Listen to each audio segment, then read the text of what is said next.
Hey everyone, I hope everyone is doing good and taking good care of themselves. So, today I'm truly honored to be in conversation with Robert Bob Falconer again. Bob's work on internal family system, unattached burdens, and what he calls the porous mind has invited us to radically rethink how we understand trauma and the human psyche. And as a clinician, I have often seen how trauma recovery intersects with, spirituality in a lot of cases, embodiment, experiences that challenges our conventional frameworks. Bob's scholarship doesn't shy away, from that complexity. It rather embraces it wholeheartedly. So in this episode, we will be exploring the porous mind, psychedelics, and trauma, expanding the therapeutic field beyond the self. And together we will look at how boundaries, burdens, and even altered state of consciousness can shape not just individual healing, but our collective understanding of what it means to be human. So, Bob, thank you so much for joining me. I've been looking forward to this conversation for a long time. Thank you so much. Good to be here. Yes. And before we dive deep, guys, please do check out Bob's book. It is The Others Within Us. It's available on Amazon. Brilliant thing, lots of things to learn and real life experiences. So, Bob, your writing challenges the Western idea of the mind as sealed, bounded, and you invite us to see it as porous and not something in the box and it is sealed and done.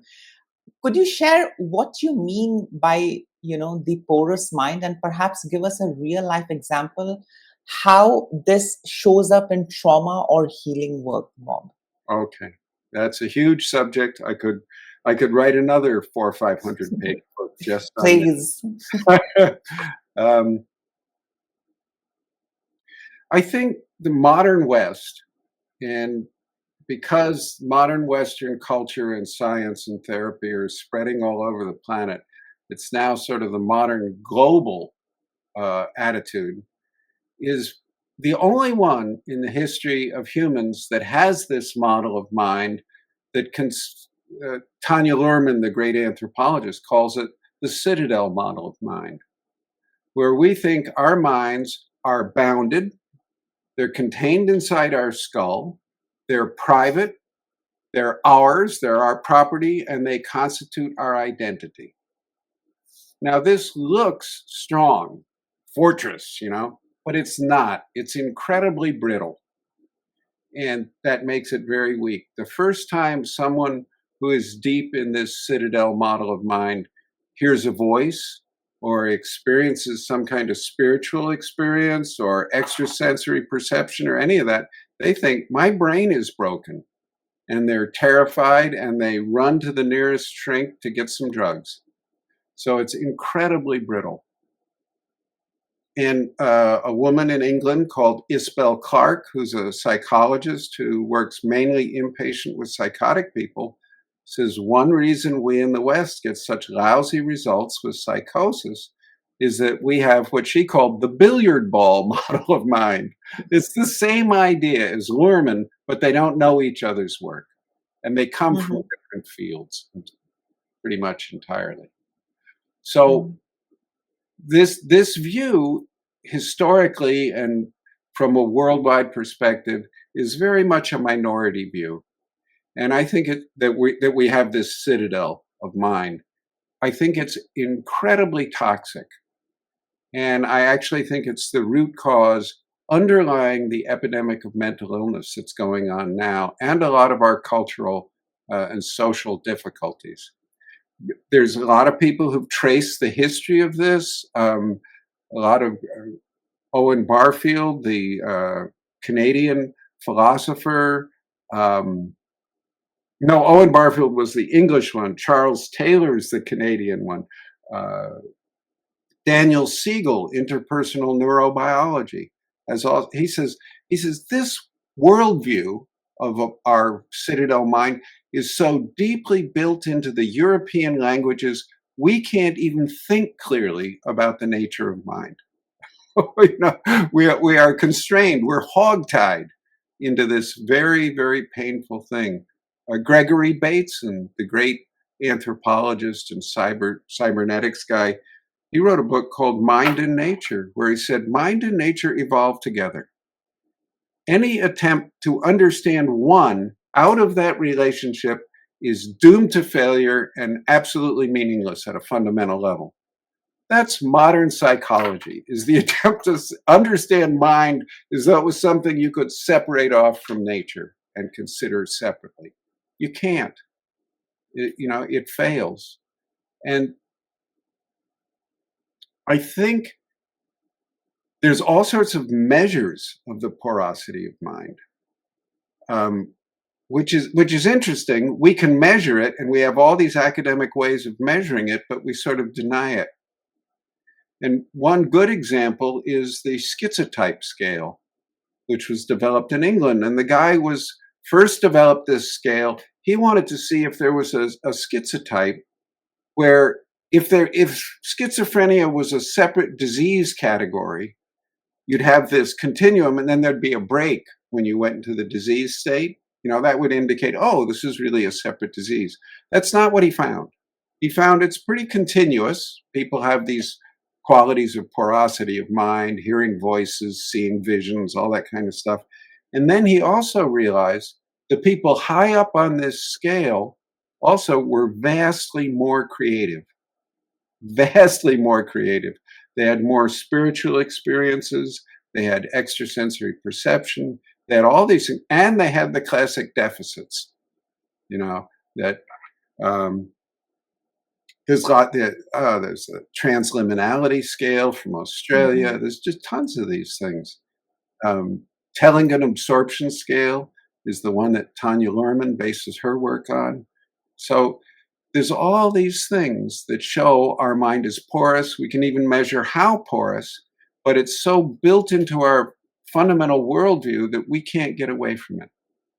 And I want to go off on a little bit of Please. there's a guy named Matthias Desmet, who's written, Mhm. I think, a brilliant book about the psychology of totalitarianism.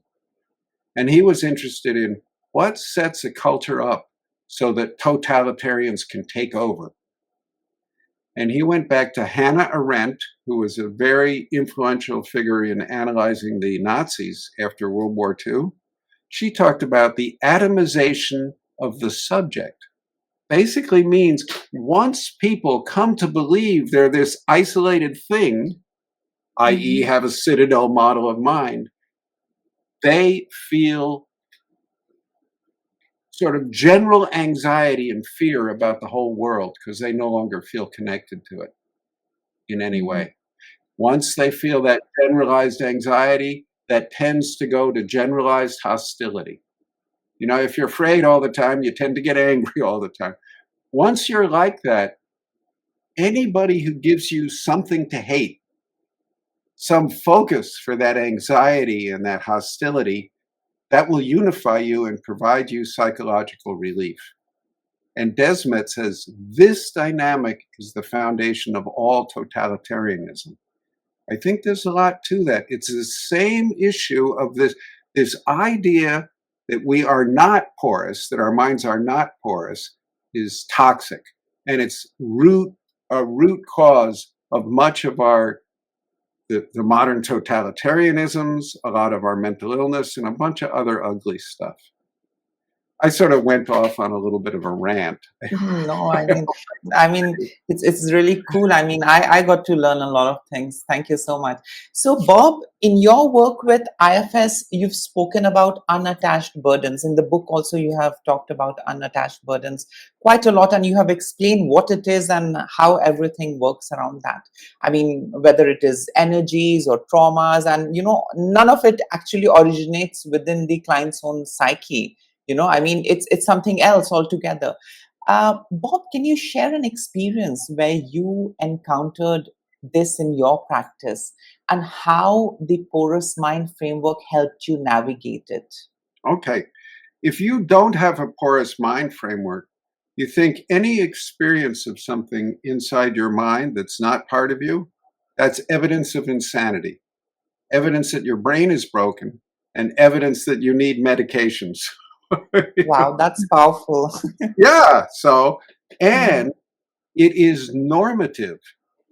and healthy for people to experience things in the depths of their own subjectivity that are not parts of themselves.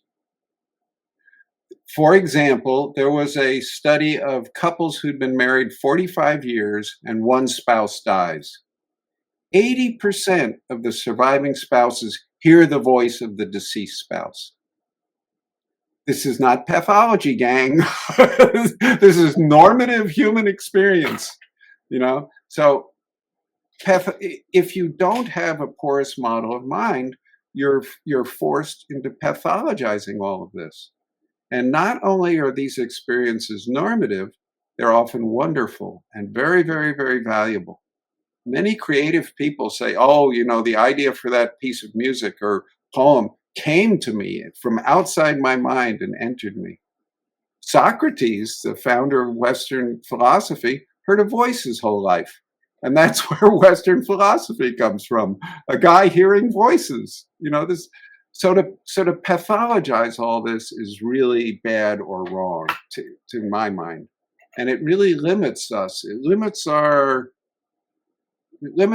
the size of who we take ourselves to be. We're much bigger beings than that, much bigger beings. Let me give Mhm. you a very specific example of an unattached burden in my own life. I still have, but I'm doing way better than the doctors ever thought possible.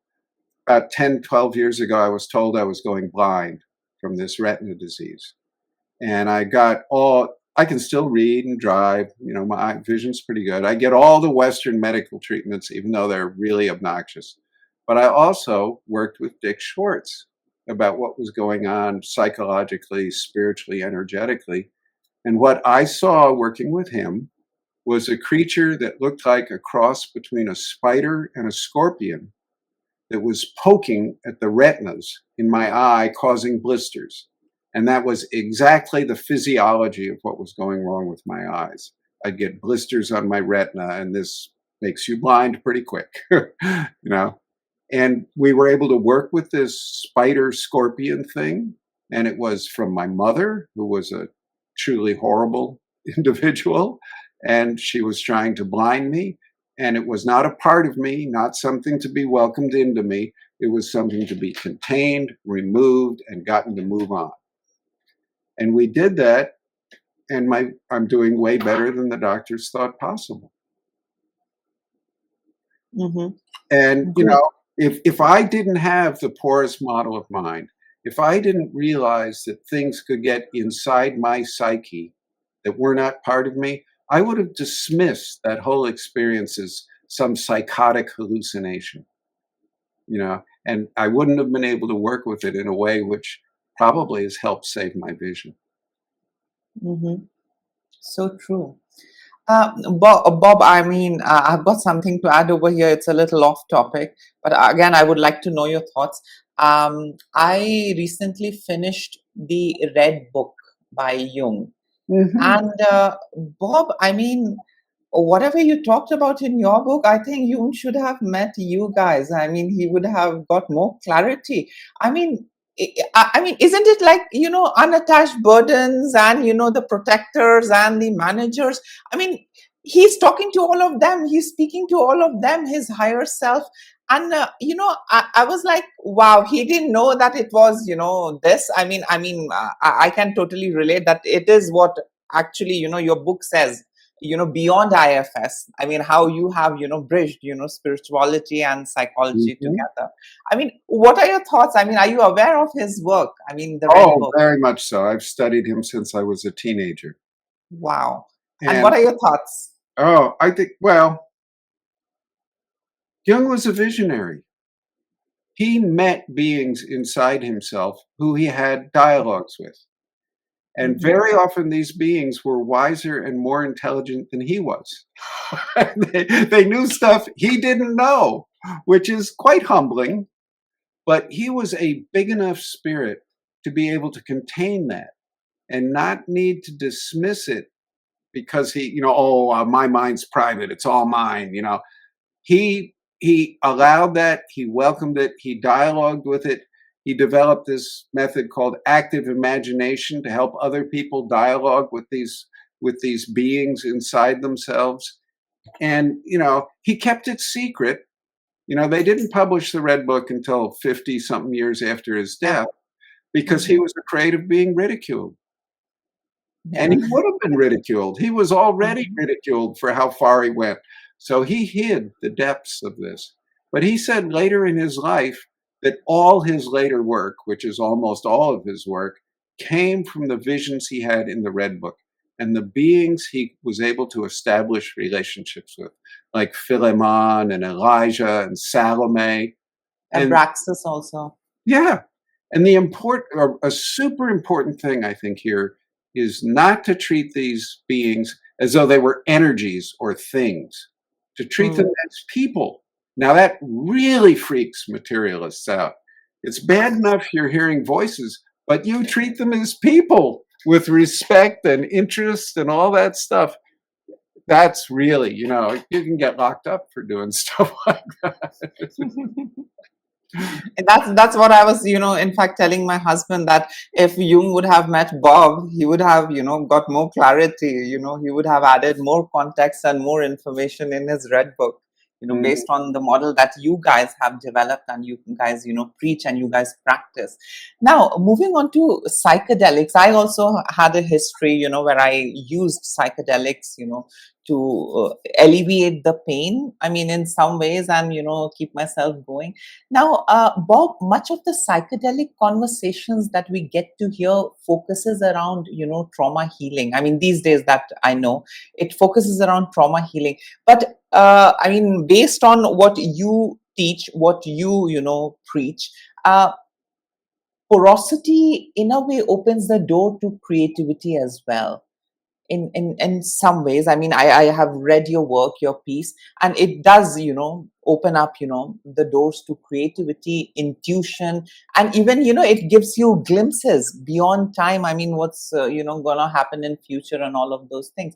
So Bob, do you see psychedelics as something, a tool that enables one to reveal dimensions of mind that are evolutionary advantages and not just therapeutic tools? Could you share an example and your views? Very much. I've been involved with psychedelics since 1967, Wow.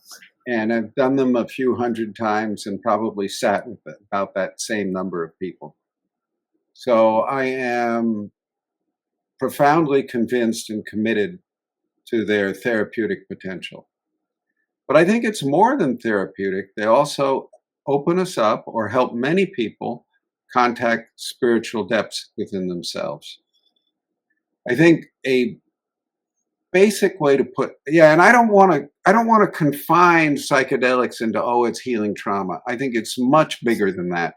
Yes, Mhm. they help heal trauma, but they do that by opening us to contact with spirit and opening it. I love the 12-step phrase, higher power. And I believe the way psychedelics work, and there's good evidence for this, is by increasing the porosity of our mind. Now, psychedelics downregulate the brain. Everybody thought originally that, oh, psychedelics must amp up the brain functions all over the place. But with these Mhm. MRI scans and other stuff, no, they downregulate the brain. If you think of the brain as a filter mechanism, and that consciousness is actually something we receive like a radio or a TV set. It's not something we generate in this little jellyfish that in here. Um, and then psychedelics down regulating the brain would open up the filter so much more of that information could flood into us. That's porosity of mind increased in a very large way, and it allows spiritual connection. It allows us to become a bigger being so that we can hold all the traumas that have occurred to us. And it also allows in these unattached burdens sometimes. And very many people, they have experiences like that or bad experiences with psychedelics. And it seems The vast majority of therapists want to sit with the people doing medicine because that's exciting and fun and, transcendent and all kinds of wonderful feelings. Very few people want to clean up the messes when something's gone wrong. Or, if somebody gets a dark energy in them because they became very, very porous or a dark being. So I've sort of focused on that end, cleaning up the garbage. And sometimes I listen to the voice of spirit, and one thing spirit said to me is, Bob, you've been trying to storm the palace of wisdom by coming up through the sewers, cleaning Wow. cleaning all the garbage and the nasty stuff. And spirit said, it's actually a really good route. There's no competition down there. There are not many of you want to come this way. So it's really open. And he also said that if you come through the sewers, if you come up the main front entrance, there are all these phonies there trying to distract you with glitter and whoopee and all this garbage. None of those people down in the sewers. So you got a clear shot at the Palace of Wisdom. Mhm. So I really like that idea, and I think there is something sacred, divine, vast, luminous lives in each one of us. And those words are too small for what it is. And maybe the best way, or at least the way I'm focused on of getting to that, is finding all the garbage and all the sewage that's in the way, cleaning that up just with this belief that, oh, that shining, vast, luminous reality, eternal reality, that's what'll shine forth when we clean up all the garbage. Mhm. So true. Bob, what do you think? I mean, what is better to evolve yourself? Prayers, meditation, ritual, or psychedelics? Just a question. Okay. Each person at each different stage of their lives would have to answer that question over and over.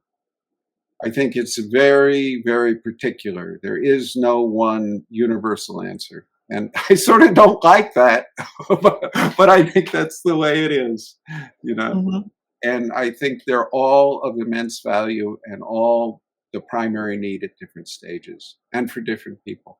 There's something the Sufis said that I really like, or some Sufis said, there are as many ways to God as there are souls on the planet. Wow, that's profound. Hmm. Yeah, it's not convenient. Wouldn't it be nice if we had one way and we could write this recipe book and but no, I don't think that works. So true. Bob, IFS, I mean, in today's time, is quite revolutionary when it comes to mapping the inner multiplicity. But on the other hand, if we see psychedelics can unleash experiences that feels larger than parts, in some cases larger than self. Where do you see the limits of IFS in these non-ordinary states, and how have you personally stretched the model when working with them? Okay. An IFS framework for psychedelics, the kind of spiritual experiences people have in psychedelics, is to just say, this is self. And, Dick says there's two ways to consider self. One is a particle, myself, but you also can consider it like a wave function or a field. And that when you really enter self, it's vast, really vast. And there may actually only be one self that we can enter into. That's everybody shares this same one mind, one self. And if you hold the IFS vision that way, it that can provide you a theoretical framework for psychedelic experiences. I I think the main place where I go beyond IFS, and it's a Mhm. little bit implicit in IFS, but is this idea of porosity of mind. If we go into these deep inner spaces, we will meet intelligent, agentic, conscious beings. And the best way to deal with them is to dialogue with them and meet them and interact with them. and it's not a sign of insanity. It's actually something normal. People have done in every culture we have records of, pretty much. It's one of the most widely spread cultural traits. Every era of history, there's records of these kinds of experiences. Whatever you think about them, they're worthy of study because they're so pervasive and they have such profound effects on people's well-being. I want to go a little bit further here because, Oh.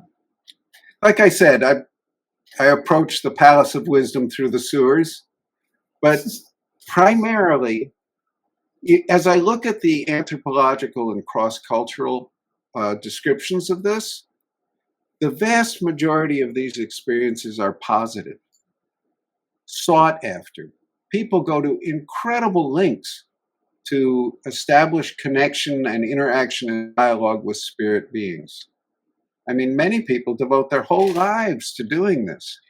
So I think, the fact that I come to this from a therapeutic stance, helping people with severe pain, so I've sort of met like the unattached burdens, the demon realm first. But I think the overwhelming majority are benign experiences. And quite a few people have studied DMT entities. Mm. High dose DMT experiences with DMT containing drugs, which includes Mm. ayahuasca, psilocybin, Mm. NN-DMT, 5-MeO DMT. It's a whole lot. High doses, about at least half the people meet conscious agentic beings. And this has totally freaked out a lot of researchers because it absolutely does not fit the Western worldview, but it happens. And the overwhelming descriptors for these DMT entities, 80-90% are very, very positive. Guide, teacher, wise one, grandmother, grandfather, stuff like that. So I think, anthropologically, there are many, many, many more positive possession experiences than negative. So I think my worldview and the framework I'm coming out of has sort of prejudiced me to see the negative ones first.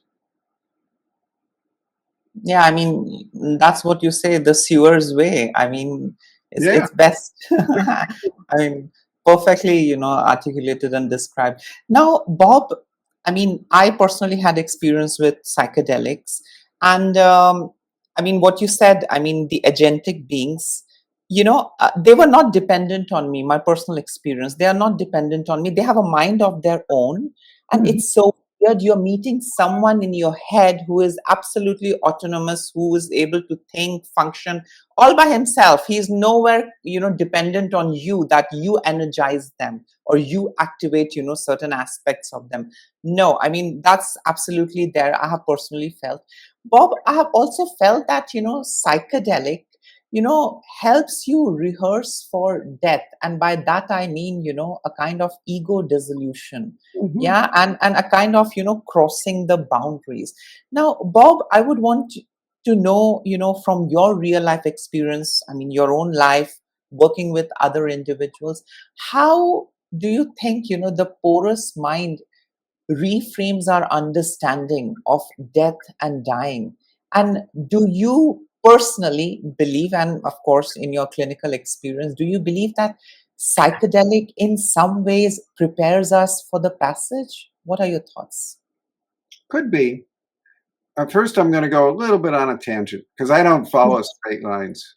When I was a kid with those Please. coloring books, I never colored inside the lines. Never. Um, Wow. the whole idea of ego is, I think, problematic in the way it's been used. In IFS language, the ego would be the group of managers who usually runs your life. They're the ones who get you up on time to go to work and buy the groceries and pay the bill. They're not bad. They're not some demon we have to destroy or transcend. They're valuable parts of us with good intentions for us. And as we know in IFS, you don't heal from a group of managers, you heal from self. So there is this place where we want the managers to step aside and let something else, self, come through. And I think psychedelics do this in a very reliable way. The managers get melted back so self can flood the system. Mhm. I think something like this probably happens at the time of death. So you could say that yes, psychedelics are a good rehearsal for dying. And I think it's I think it's this idea of opening to the porosity of mind. If we truly consider our minds as porous and actually live from that, death is not so frightening anymore. You know, William James, who I think is underappreciated in Western psychology, he said that we look we look like independent beings, like islands in the sea. They look really independent, but if you look under the water, it's all the same seafloor. And if we actually live from that belief, the idea of dying, we're still the seafloor. you know so it's not this. I think now, with all the near death experiences, I love to watch them. It's one of my favorite things on YouTube. It's that there are hundreds or thousands of them now available, that we actually do retain a sense of personal identity and memory, and we survive. I don't think who we are dies with the death of our brain. And that also fits with that theory that the brain is actually a filter that's limiting the amount of that information and feeling that can flow through you so that you can function on this planet. So true. Now, Bob, if, I mean, based on IFS and beyond IFS, if our minds are porous, that means we may be absorbing, more than just light in a lot of ways, more than what we are supposed to. And, there is a huge possibility we could also take on burdens that aren't our own. I mean, that is also there. If we are porous and if the filtration is happening, a lot of things are coming in, a lot of things are going out. Now, I would want to know, do you think that psychedelics make us more vulnerable to absorbing what we know as the others? And have you seen cases where opening those doors created real life challenges and threats? Yep. Yes, and yes, and yes.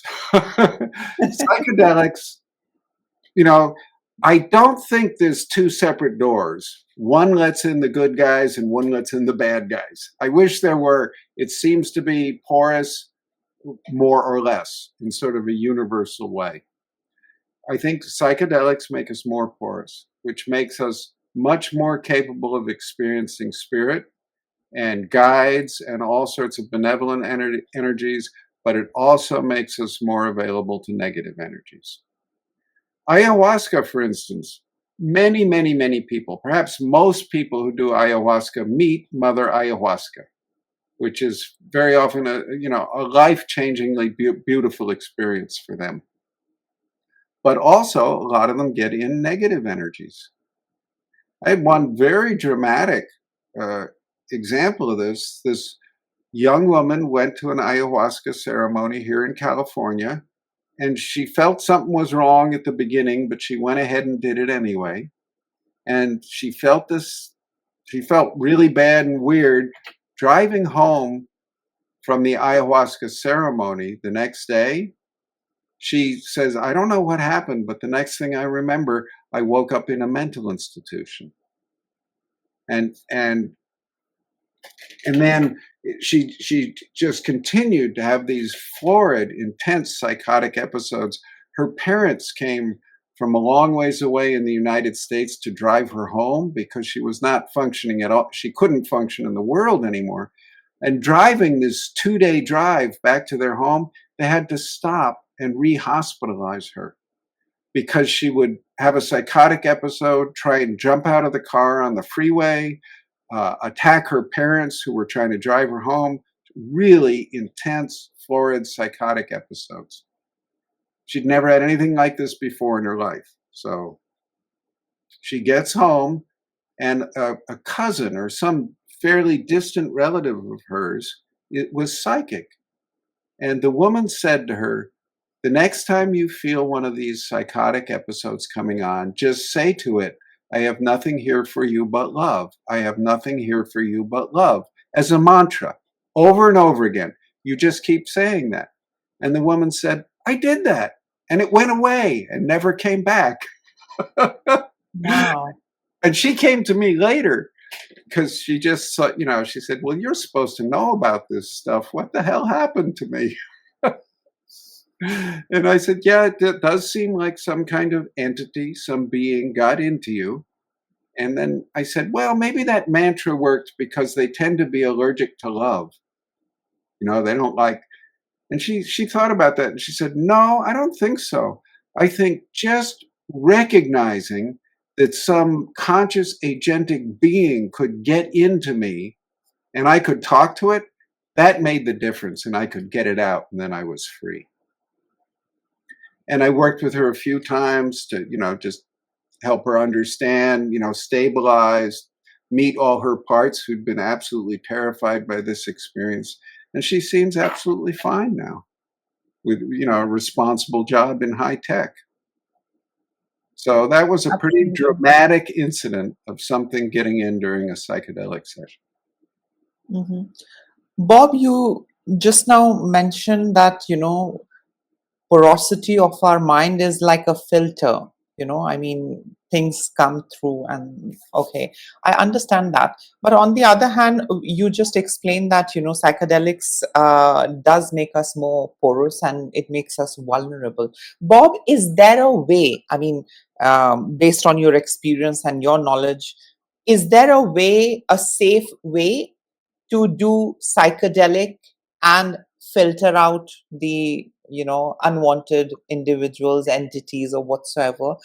And is there a safe way where we can just meet the benevolent entities and not the malevolent ones? Do you think is there a way, or we can't control that? I think when you make your mind and who you are less porous, it opens it up to everything. Which I wish that wasn't true. I wish there was there's a lot of things we can do to make it much, much, much safer. Mm-hmm. And the key thing about these negative ones, they only have power inside you when you're afraid of them. So when you work with all your parts who are afraid of these negative beings, then they can't do anything to you. They might be buzzing around you like flies on a summer evening, all the mosquitoes and stuff that come out when you put the light on outdoors, Mm-hmm. but they just don't bother you anymore. And maybe one gets in that does bother you, and then you just find the parts of you who are scared or hurt by it in some way, welcome them into self, love them, and then the thing can't attach to you anymore. Now, let me say some of the things that I think are really important and most people don't do in psychedelic sessions. Number one, in the preparation, I think the most important thing is getting permission from all the managers and all the parts. I tell people, I'm not going to help you do psychedelics unless we can get permission from all your parts. Everybody gets to say no. We're not going to blow anybody out of the water with these powerful drugs. That's not okay with me. And I found when every part of a person's system is in agreement, yeah, we'll try this. They don't have to be like enthusiastic, but just okay, we'll try this.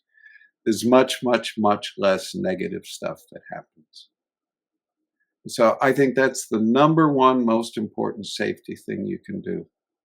I don't really think you can. I like to burn sage, and do things to pray and clean the space and all of that. And I think that's pretty much whatever the individual wants. That helps them set that kind of mindset. But like with the studies that Roland Griffiths did, 80-90% were positive. So that's pretty good. And if there is something negative, we can actually use that to benefit the client. People think I'm absolutely crazy when I say that. let me explain that a little bit. How could getting some negative entity in me help? Here's how it Mm-hmm. does.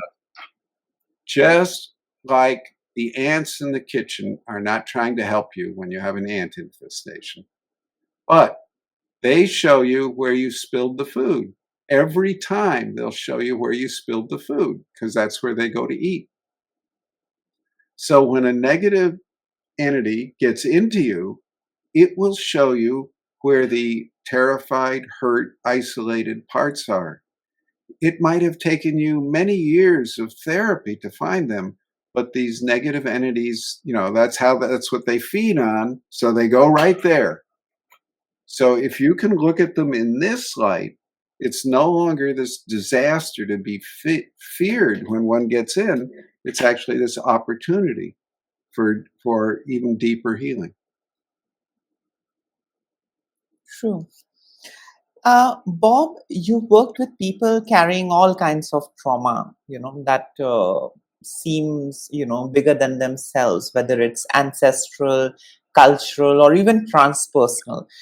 Could you share a story of, a transformation where porosity and IFS together allowed someone to release what wasn't theirs and reclaim, their wholeness? Okay. I have a lot of these, but one that's, I think, really clear, and they used to do, I don't know if they still do it, they used to do the IFS trainings in England in what had been a cancer hospital a long time before. And you can imagine there might be a few very unhappy souls in a Mm-hmm. cancer hospital, especially from 30, 40, 50 years ago when there basically wasn't any real treatment. They just died horrible deaths.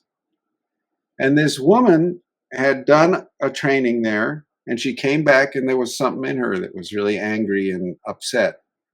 And,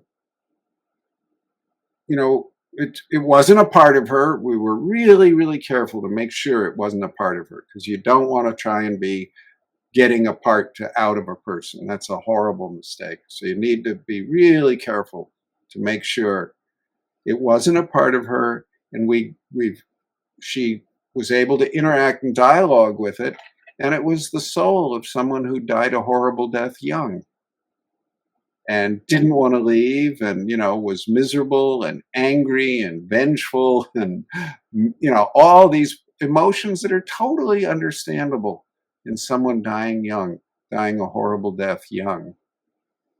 And we helped this thing go on, leave and go on. And then there were all these others. There were all these other similar spirits who were also trapped in this old cancer hospital. And by getting that first one out, it was like we'd pulled the plug on a bottle.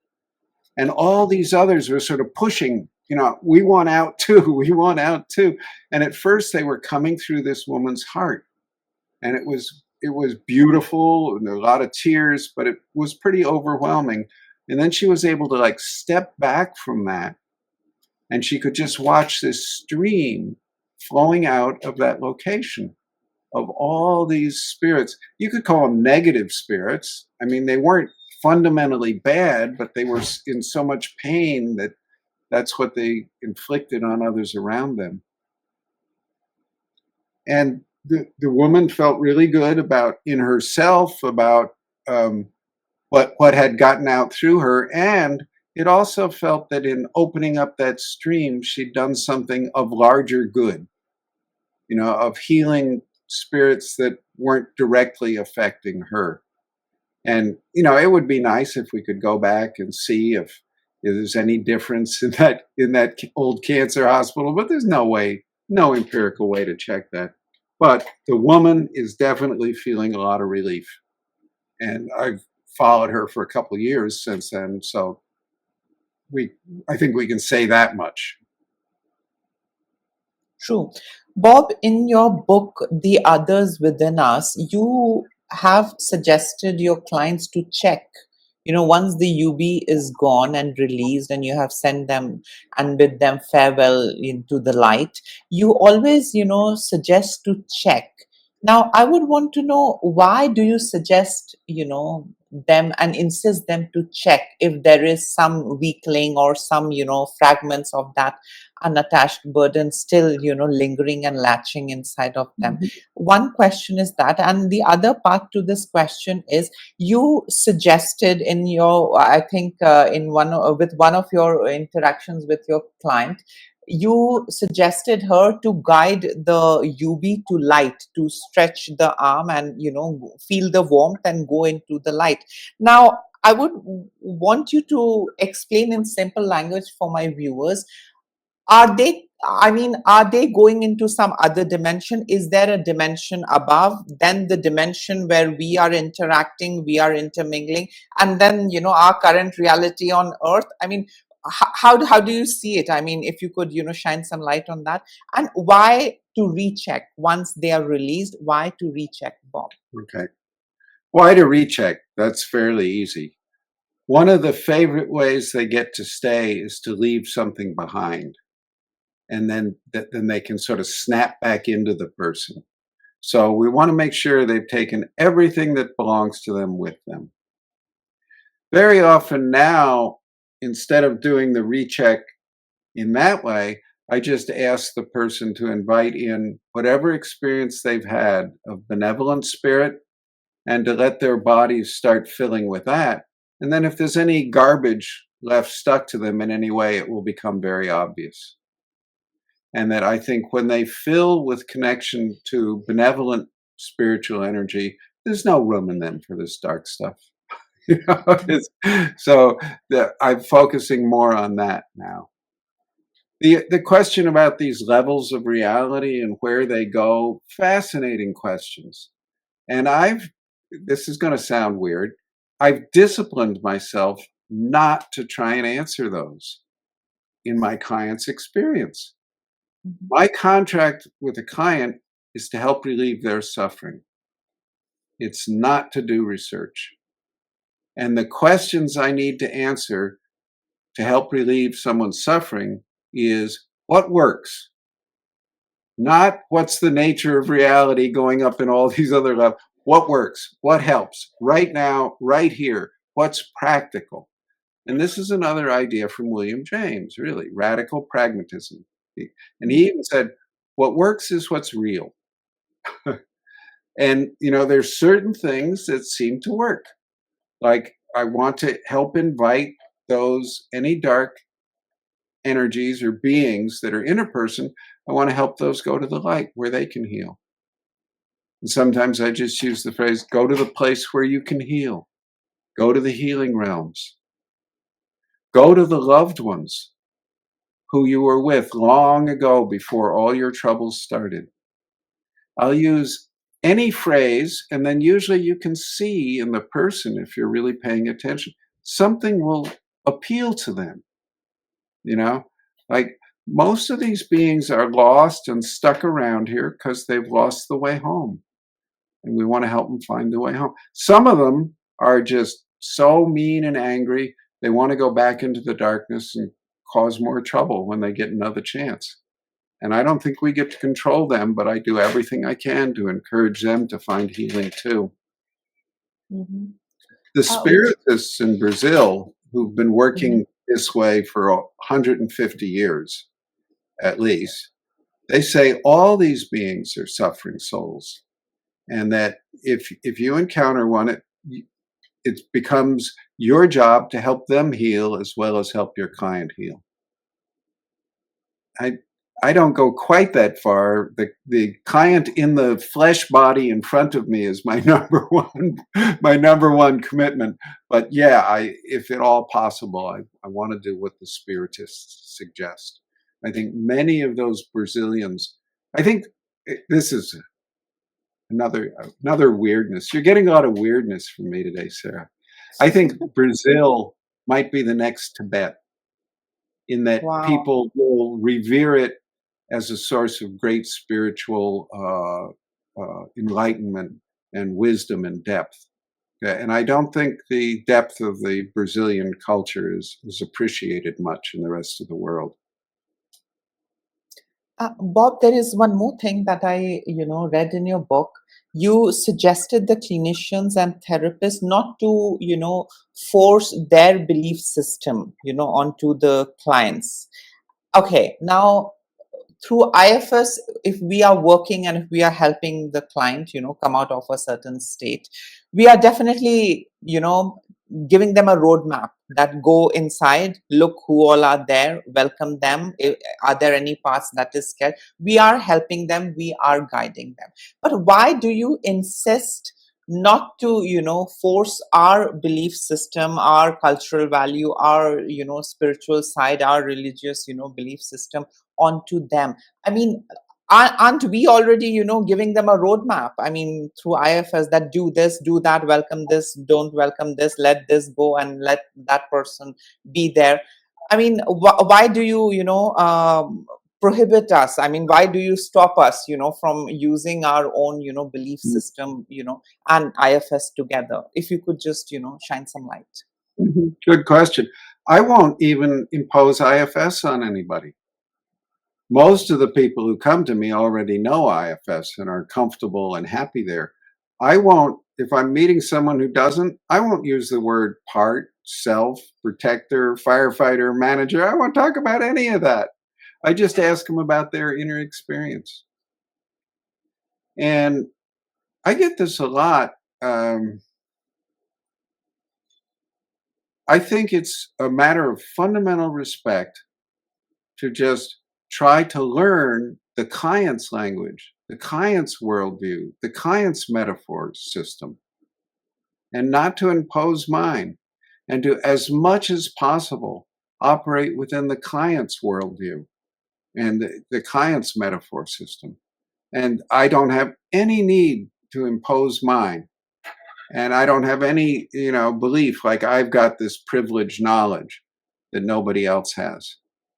And I've worked a lot in many overseas cultures, and I just want to become a student of that culture. Why should I try and impose mine? It just seems incredibly arrogant to me. And recently, there's all these culture wars in America. It's really hideous. Half the country is hating the other half, and each half of the country thinks the other half is all demons and nuts. It's really bad. I refuse to get involved in that.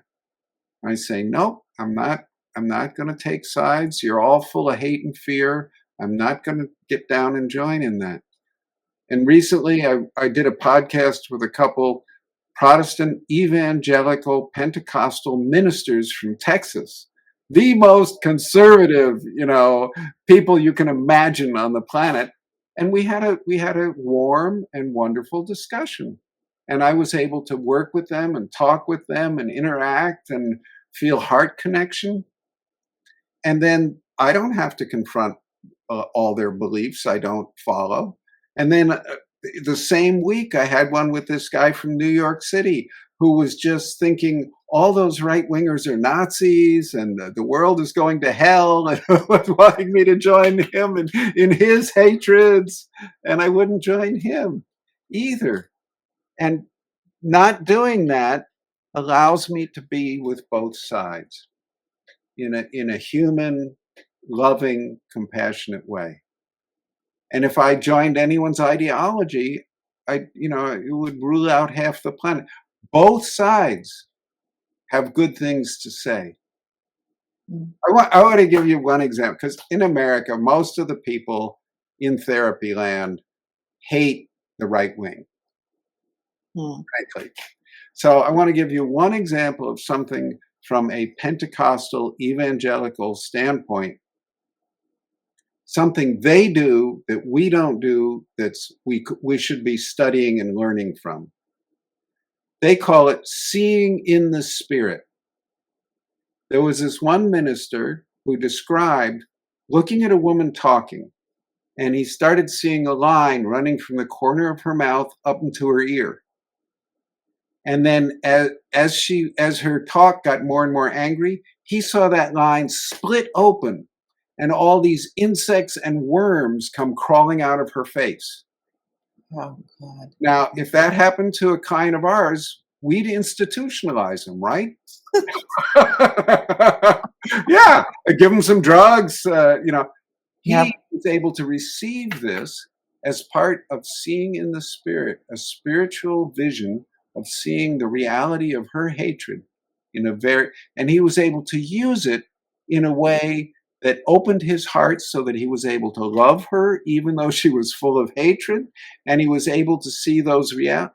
So he was able to contain this visionary experience in a way that most of us couldn't, and turn it into something valuable and positive instead of something horrible that means his brain is broken. That's something we should be learning from, I think.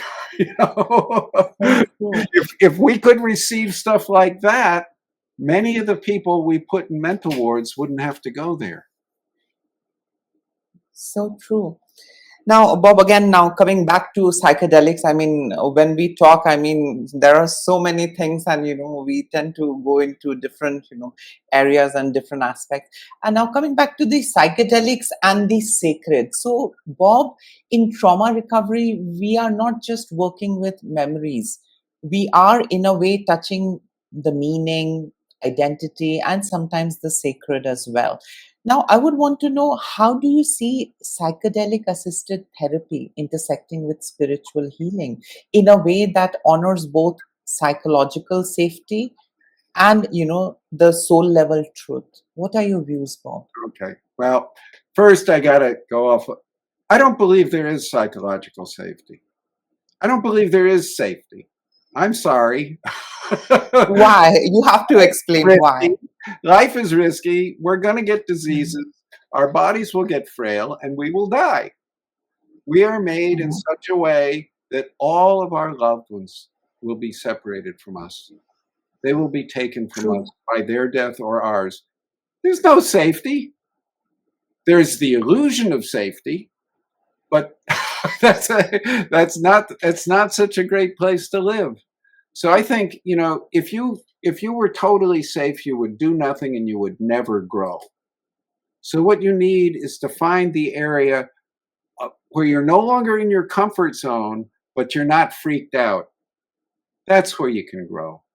So I think this whole, I need psychological safety. No, that's an illusion. It doesn't exist. But I think the closest we can get to psychological safety is connection to the spirit. When we're profoundly connected to spirit, I think that's the safest we can possibly feel. And I will have another book coming out probably 6 months or a year about the necessity for spirit in trauma recovery. Wow. I don't think people can recover from severe trauma without a personal, interactive relationship with spirit. And because that's what that hits home. Yeah, that's what gives people a sense of meaning in life. It gives something big enough so that they can relate to it. I love the phrase from the 12 steps, a higher power. They say point blank, you will not recover from alcoholism unless you are able to find a higher power. I think they're right. I think they're right. And that therapists don't like that. They want to have their academic answer. I don't think so. Yeah, I mean, you are absolutely correct. People do, tend to buy that, rigid model. They just want to have words, and, they want to pathologize things which they are unable to process and understand and, tune themselves into. I have seen that. But yes, I mean, where I come from, there is a lot of things that exist. And, individuals do accept it and respect it and honor it. Maybe, they might not give in their feedback, but it's okay. You can believe in whatever you want. You can process things however you wish and please. But yes, the Western model is very different. I mean, it's either the labels or pathologizing or, no, you are not right. there's something Yeah. wrong with you, go into an institution and get onto your psych meds. Now, Bob, breakthroughs are only as meaningful as what we integrate afterwards. Without that, I mean, according to me, transformation can destabilize instead of healing an individual. I mean, that's Mhm. how I see. I Yeah. would want to know um, your views. I mean, what practices have you found most powerful? I mean, in your experience, working as a clinician and helping so many people, Okay. in being very helpful, in some ways helping people integrate, psychedelic or non-ordinary experiences. Can you, share, some of the example that stayed with you? Yeah. Um, I think people need to have some kind of daily practice. Mm. Um, I think, from the IFS model, the idea of tracking your parts, talking to your parts, and every day nurturing and developing that relationship with your parts. Without that, that's the basis. I think you have to start there. On top of that, I think prayer is very important. And many people find meditation very important. Another thing I do every day is dance. I believe that Wow. we are in this body. It's not a mistake. It's not some goofy thing. We're in this body for a purpose. And being embodied and allowing our interactions with and in our body to help us interact with our psychological realities and spiritual realities is very, very important. So I find ecstatic dance, expressive dance are very, very valuable. I dance every day. Wow. I So started as well, and it seems helping. yeah, and I also journal a great deal. And one Wow. very specific practice I'll recommend, and I have a book.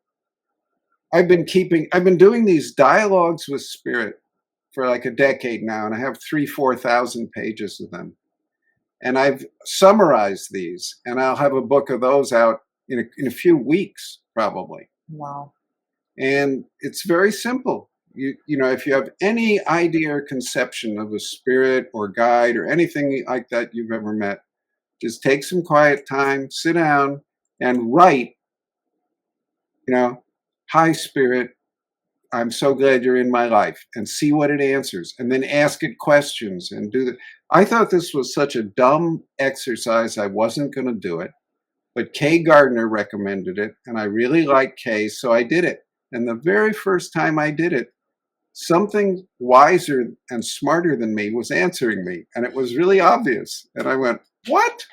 So Wow. that got me hooked. So I do that kind of intentional dialogue with spirit daily too. Mhm. And And it's all mhm. these things are cheap. You don't need a lot of money. You don't need fancy retreats. You don't need expensive therapists. You need some paper and a pen, maybe. That's Wow. True. And now, Bob, before we, conclude today's session, Bob, you often remind us that this work is not just about inventing the new, but remembering and reconnecting with the ancient. I mean, that's how I see. I mean, yeah, your work. I mean, the book and whatever yeah. you talk about on the internet. I would want to know, Bob, what paradigm shift do you feel is most urgently needed in how we view trauma, mental illnesses, and consciousness over the next 10 years? What are your thoughts? Yeah, this one's easy for me. Porosity. We have to get back to a way when we can not just believe intellectually that our minds are porous, but live from that. And Daniel Siegel, the interpersonal neurobiology guy, said we'll have to change our whole language. He said we can't think clearly with, and I think the best language for this is Thich Nhat Hanh. He talks about interbeing and we inter are and interdependent co-arising and all. I think this is very accurate around this.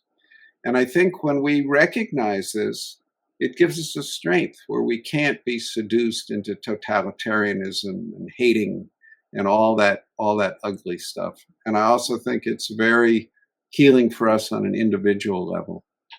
Um, I think Dick has done a great job of exploring the implications of multiplicity of mind. And that by itself is revolutionizing Western psychotherapy. I don't think we've done that with the porosity of mind yet. I think it's going to take, there's a lot more room to explore what this really means here. And people can change their consciousness. And I actually, I think this planet is dominated by dark forces right now. They control the governments, the universities, the churches. It's really grim looking that way. But I'm fundamentally optimistic because I think we can change one person at a time, changing their consciousness and tapping into this greater self, this porosity of mind. That's how we can change.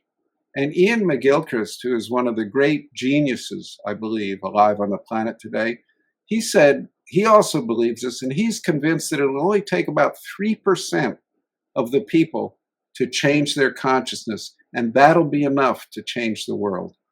Not 51%, 3%. And he says that's because this other way of being is so much more rewarding, wonderful, warm, and it makes it very contagious. So that gives me the heart to just keep working as I do with a few people at a time, helping myself and the other people I work with change their consciousness. And I think fundamentally that's enough. And I'm very optimistic that this kind of change can change the planet. Wow. Amazing. Thank you so much, Bob, for joining in today. And I'm looking forward to have you again with some other topic. And, we can have a wonderful chat. And of course, our viewers can learn a lot of things from your experience. So thank you so much, Bob, for joining in today. Okay. Thank you, Sarah. Delightful to talk with you.